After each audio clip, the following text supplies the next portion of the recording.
Hello, and welcome to Cognitive Neuroscience, lecture number 13. Today we're going to be talking about, continuing talking about cognitive neuroscience methods.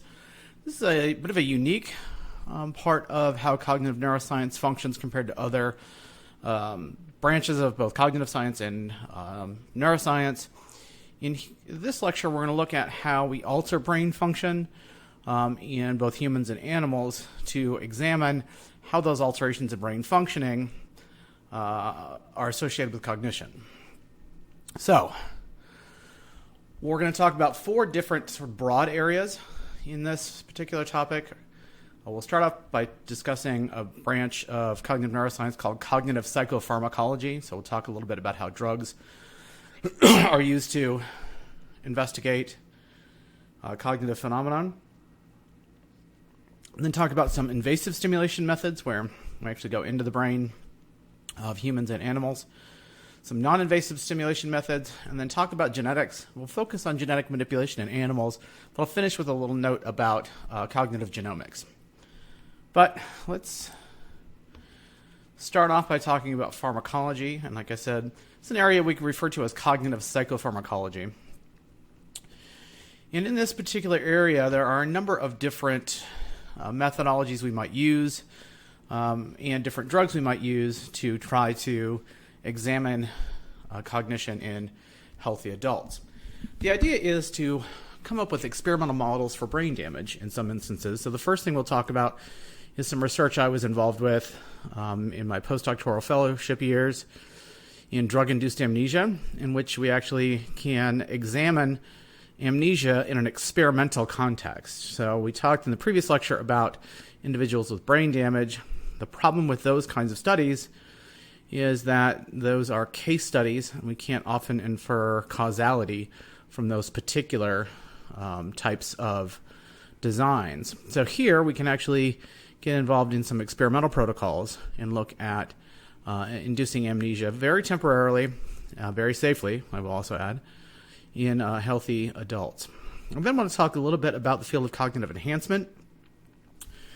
Great deal of interest in this area in terms of trying to improve cognition in healthy individuals or improve cognition in individuals with some sort of cognitive loss through brain injury, years of drug abuse, or of course in individuals suffering from dementia.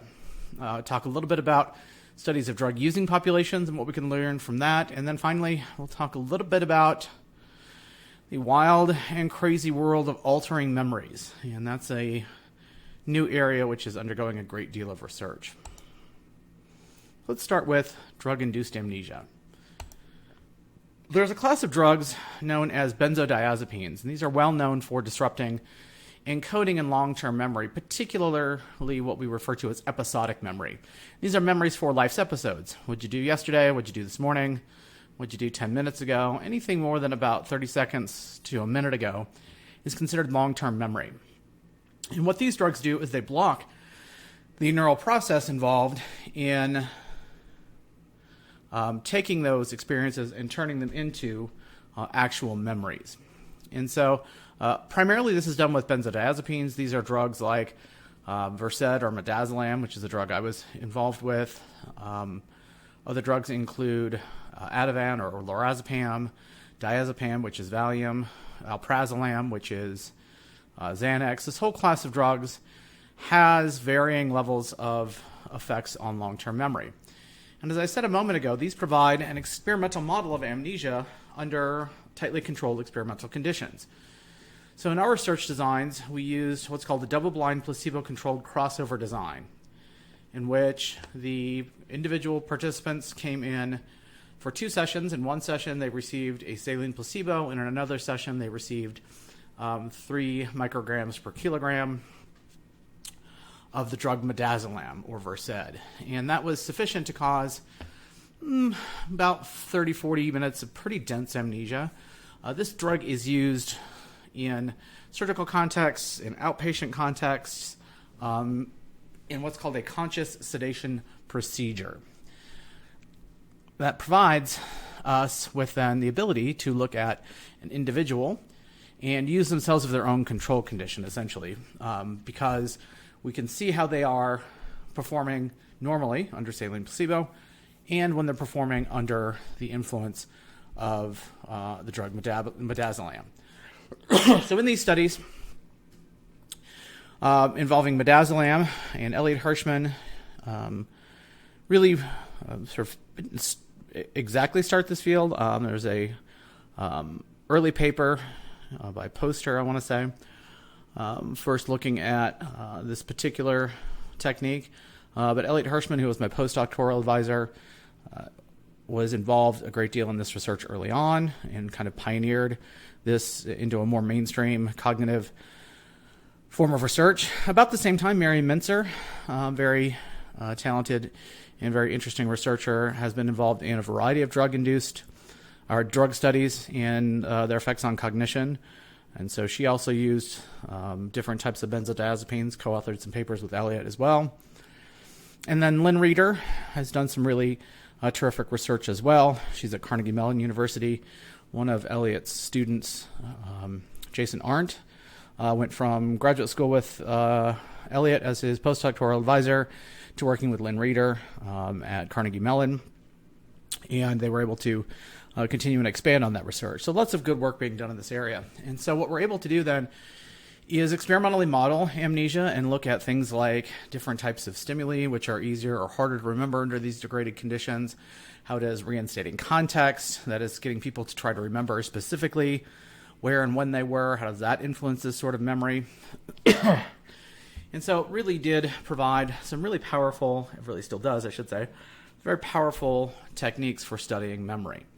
And so this is a way in which we're able to do that in safe, controlled conditions. The great thing about this class of drugs is there's a drug that can completely reverse the effects of these drugs. And so in the event of an overdose, very easily reversible. And we use much lower doses than they might use in, say, a surgical procedure. Normally, so I'm, 5'8", about 175 pounds. Somebody my size, the anesthesiologist told me, they would just give us the whole vial. Not really, because it's so safe. Basically, they just want you relaxed, sedated, and they know it's perfectly safe to do so. There are some issues with these drugs, and I certainly encourage you to read up more on this. But the final part about this, and we'll get into this more later on in the term, is if you're taking any of these drugs for anxiety, so Ativan, Valium, Xanax, keep in mind they do have negative effects on memory, and those are drugs you should never be taking every day, if at all possible. If you are taking them every day, then you have to make sure you continue doing so because they do have very significant withdrawal problems. Our experimental protocols were one-off. Participants only came and participated in our studies once. There was certainly no continued use of these drugs. So the next area in pharmacology is cognitive enhancement. A couple of areas involved in this type of research. A lot of work in trying to slow cognitive aging or reverse cognitive aging, and certainly in treating dementias, Alzheimer's disease, frontotemporal dementia, and vascular dementia. Unfortunately, frontotemporal dementia is not treatable with the drug Aricept. In fact, it tends to get worse very quickly. But vascular dementia and Alzheimer's disease patients sometimes respond to Aricept. Aricept is an acetylcholinesterase inhibitor that increases the amount of acetylcholine in the brain. Other areas we've looked at are things like hormone replacement therapy, and I was involved in some research in that with Elliot Hirschman as well, in which we used a supplement called dehydroepiandrosterone, or DHEA, to try to improve cognitive functioning in postmenopausal women with little success, I might add. I will note there is significant research ongoing in this area as we start to look at how andropause, which is cognitive aging in men associated with their reductions in hormones, particularly testosterone, and then, of course, menopause in women. One of the chief complaints of menopause is disruptions in thinking, inability to concentrate, disruptions in sleep. And so trying to treat those is an area of ongoing work. There has been some work in looking at how amphetamines are associated with episodic memory. There is some evidence that norepinephrine, which is released by amphetamines, can boost episodic memory. Certainly we know it can alter the quality of memories, which we'll talk about here in a minute. But there is some evidence that amphetamines can boost the consolidation of memories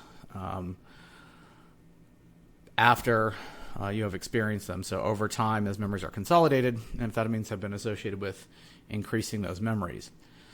Unfortunately, amphetamines are pretty addictive and also can cause those kinds of memories to have a different quality. Norepinephrine is our primary stress hormone, and so those memories can have a whole different quality. But we do know that norepinephrine relationship with episodic memory is associated with post-traumatic stress disorder, which we'll talk about here in a moment. There is a newer drug, not really all that new, called modafinil. Its brand name is Provigil. It's designed or is prescribed for individuals with narcolepsy who have sudden bouts of sleepiness, can't stay awake during the day. That's unexplained by sort of sleep loss. And what they have shown is that it is associated with improved sustained attention and improved fluid intelligence and working memory. Excuse me. There's been some interesting work with modafinil and treating individuals recovering from methamphetamine addiction who oftentimes have working memory difficulties. But certainly it's a drug that has been associated with boosting cognitive performance with relatively low risk of abuse. Certainly the amphetamines, dextroamphetamine, dexedrine, Adderall, which is levoamphetamine. Sorry, that's not right. Yeah, that is right. Sorry. Is a racemic mix of levoamphetamine and dextroamphetamine and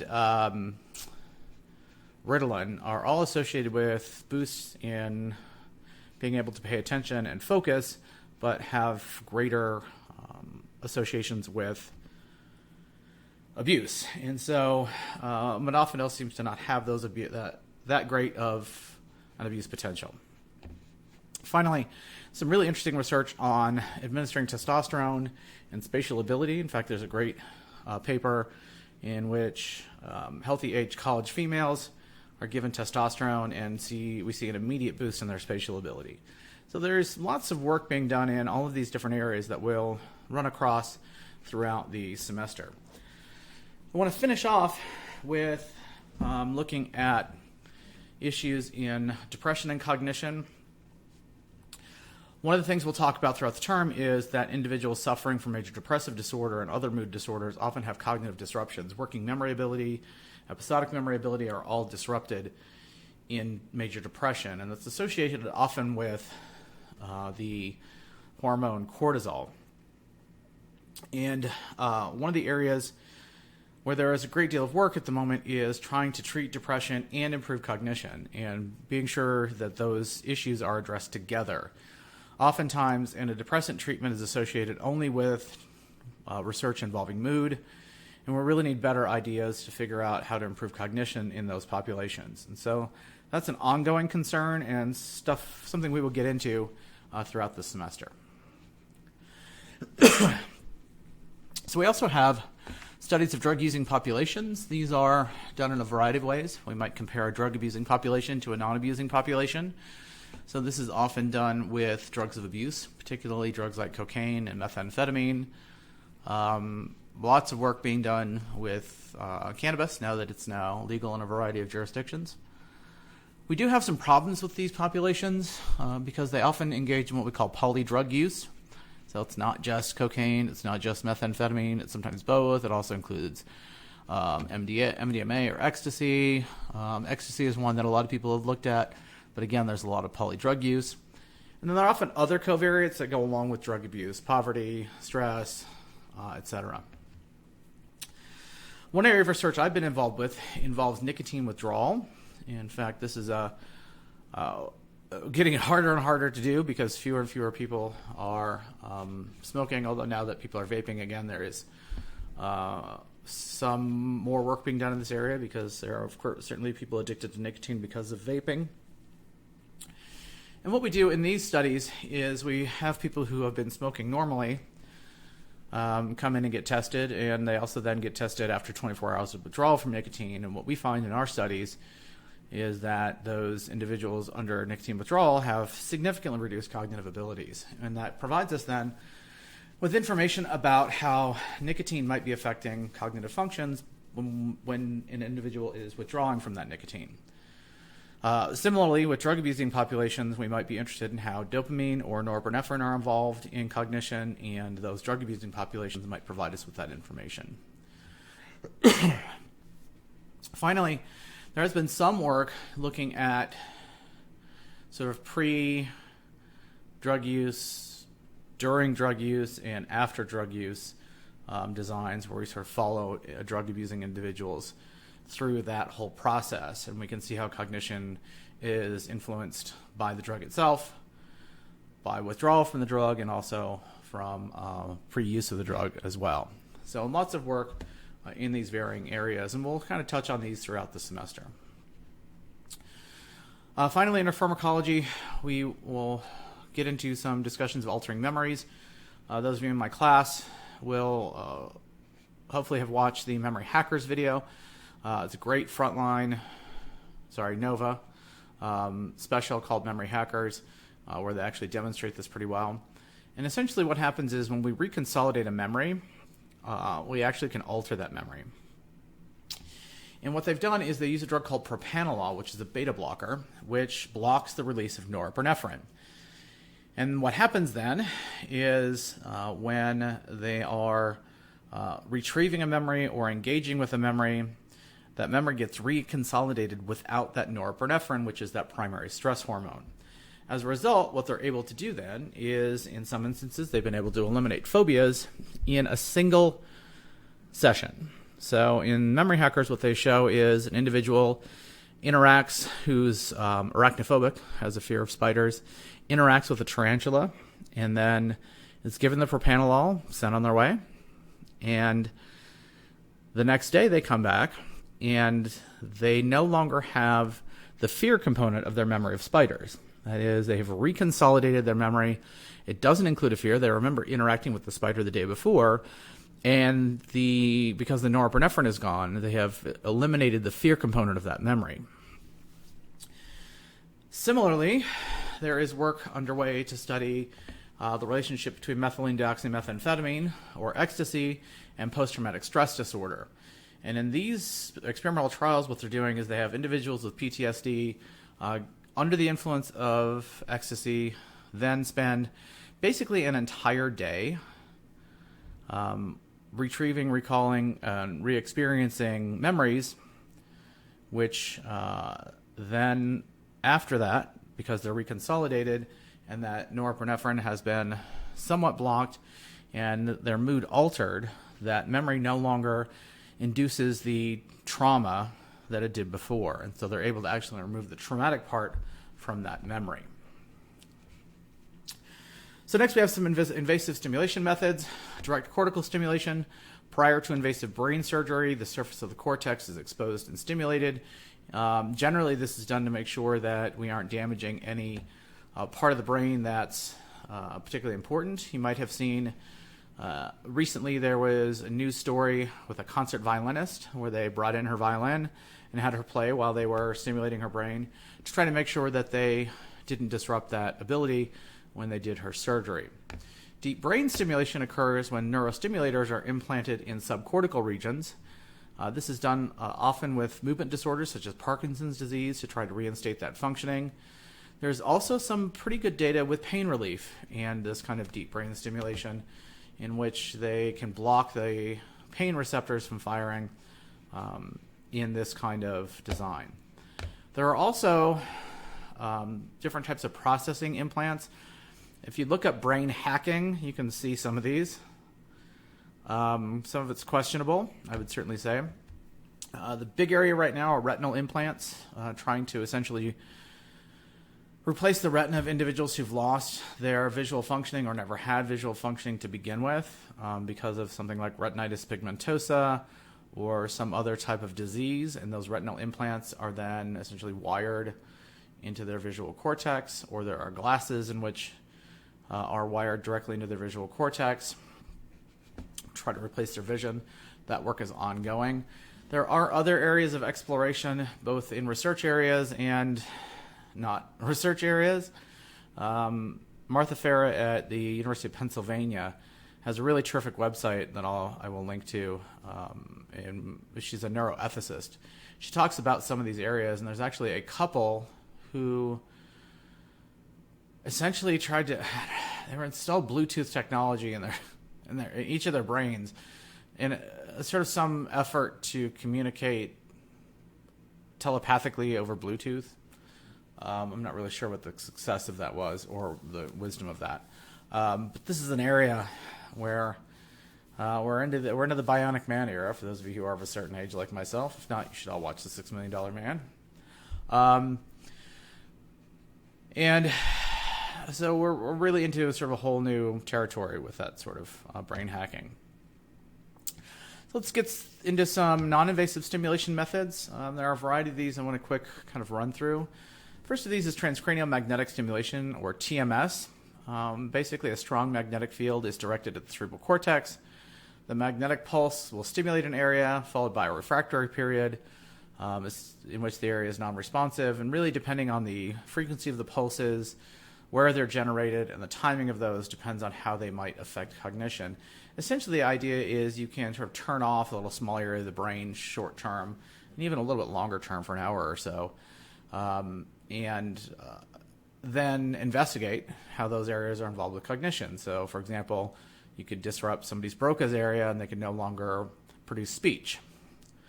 You could disrupt Wernicke's area and they would no longer be able to understand speech. Directly related to that is what's called RTMS, or repetitive transcranial magnetic stimulation. Here, different frequencies are applied over sort of 10 to 15 minutes. And this can depress cortex excitability. So 1 hertz would be once every second. It's very low frequency. At higher frequency, about 10 cycles per second, the cortex then gets more excitable. And then if you get continuous theta burst stimulation with very high frequency stimulation, I'm about to sneeze, excuse me. Excuse me. Those high frequency stimulations for 40 seconds can depress activity in target areas for about 45 to 60 minutes. So what they're then able to do is examine cognition and where it's being accomplished in the cortex via these sort of brain mapping techniques. Finally, I want to note that RTMS has been used as a treatment for depression with mixed evidence for its efficacy. I think the jury's still out. I've had students who have undergone this procedure and said it worked really well for them. So probably it's a question of who's the best target for this particular treatment, but it's certainly an option that's available. Excuse me. Finally, cognitive neuroscience and transcranial magnetic stimulation. This is essentially where this whole process kind of got its start in terms of research. TMS can be used to induce a temporary lesion in the brain. And we haven't really talked this semester about animal research and lesion research in animals, but a great deal of cognitive research was involved in taking rats and lesioning their brain through a variety of procedures, either just surgically or chemically or other ways. And basically you cause a brain injury in a rat and then see what happens to their abilities. That allows us to try to map out these functions in animals. In this case, we can do this in a healthy human being with no long-term side effects. Lots of details, critical details involved in this. So, for example, timing can be critical. If you look at the example here, you can disrupt the recognition of this letter depending on when you initiate the pulse. So if we do this about 30 to 70 seconds after a pulse is initiated, after the stimulus is initiated, we initiate a pulse. So the letter comes up, 30 milliseconds later, we initiate the pulse. The individual will have difficulty recognizing this letter. If we do it before, their neurons will have recovered. If we do it after, they've already processed the letter. That's a real critical thin needle to thread. That gets us then to transcranial direct current stimulation. Here, instead of a magnetic field, A low current is applied to the brain via scalp electrodes. So rather than a magnetic field disrupting or influencing neurotransmission, we now have direct current stimulation. Some of you may have actually used this kind of current stimulation on your muscles with a TENS unit, where you apply current directly to a muscle to get the muscle fibers to relax. Similar procedure. In fact, it's the exact same equipment. Please don't try this at home. Although there are plenty of people who do, I don't recommend it. This is something that should only be done by a trained individual. So we apply a low current. It's a constant direct current. So the flow of ions is in one direction. So the flow of electrons, I should say, is in one direction. So we have electrons released at the anode, which is called the positively charged end of the electrical circuit, which then travel to the cathode, the negatively charged. Of course, if you remember chemistry and physics, because we're releasing electrons, they're negatively charged. So while the anode, we refer to it as positively charged because it's releasing electrons, it's actually technically negative. And that's important when we start to think about neurons. So neurons at the anode are depolarized, so they're pushed towards being more likely to engage in action potential. Those at the cathode are hyperpolarized, so less likely to engage in an action potential. Essentially, we're creating excitatory postsynaptic potentials at the anode and inhibitory postsynaptic potentials at the cathode. The issue here is the effects are broad and not necessarily localized, but there is some evidence overall that these procedures might influence cognition after numerous sessions. So there is some evidence they improve creativity. A lot of this is very new. So here we have anode. Here we have the cathode here. Currents traveling between the two, and we can actually get alterations in the rhythms of the brain this way. From a Cogneuro perspective, this can be used to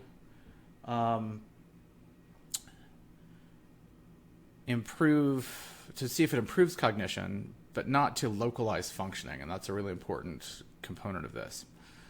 So that gets us to transcranial alternating current stimulation, a little bit newer. We used alternating current instead of direct current, sort of a Tesla versus Edison kind of showdown.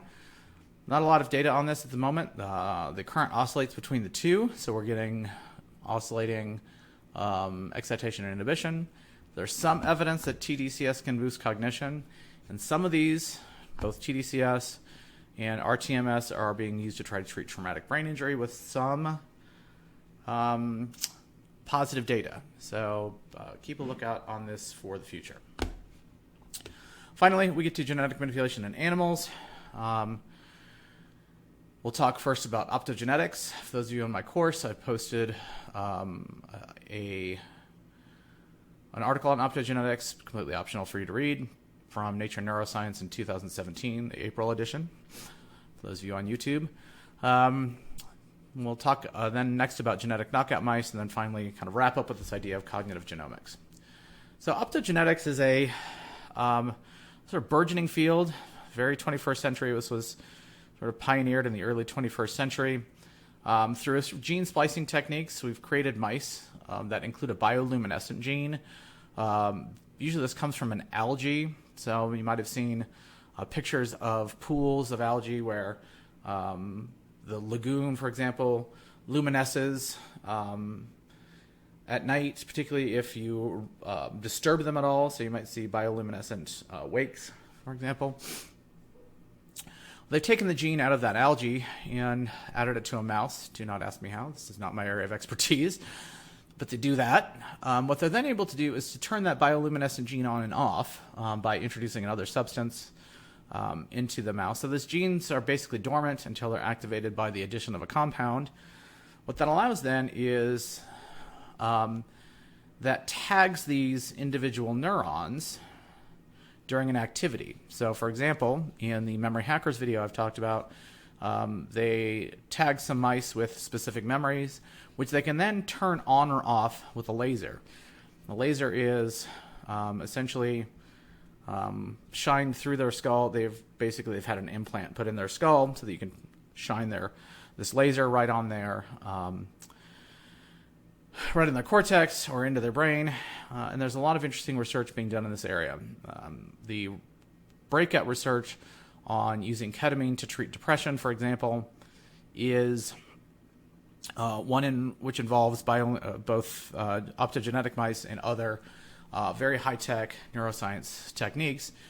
What they were able to show with that is that by introducing ketamine to a mouse that had been exposed to high stress, they were able to show that their brains recovered by increasing the number of neurons and the branching of those neurons, and that their improvement in mood, or their improvements in behavior, I should say, were associated specifically with those neurons that had been generated or recovered. So very interesting work being done in this area. That gets us to genetic knockout mice. Here, they basically delete genes that code for specific proteins and neurotransmitters. So they can basically knock out the melanin or melatonin, or they can knock out orexin and other proteins that are involved in a variety of behaviors. That can then allow for the investigation of the role of these in cognitive functions in mice, obviously. And these can serve as a model for inherited cognitive disorders. So there might be a hypothesis about a specific protein, a specific substance, a specific neurotransmitter, and cognitive disruption, or schizophrenia, or depression. And we can look at these genetic knockout mice as models for that kind of behavior. So that wraps us then to cognitive genomics. Here, the idea is we want to examine the relationship between specific genotypes and cognitive functions. There's a lot of work being done in this area. It's getting easier and easier to do the better our technology is, because we certainly have been able to map out specific gene areas much more readily, and to be able to look at things like epigenetics, which we'll talk more about later on. But a good example of this is the apolipoprotein epsilon subtype 4, which is what APOE4 stands for, has been associated with cognitive decline in older adults, as well as a risk for Alzheimer's disease. So this is one of those genes that we can start looking at sort of earlier and earlier in people's lives to see if we might be able to figure out who's at risk for cognitive dysfunction as an older adult and see what we can do to intervene. All right, well, that's a quick look at the ways in which we basically try to disrupt brain functioning or improve brain functioning rather than simply mapping out brain functioning. And so we'll get into mapping out brain functioning in our next lecture.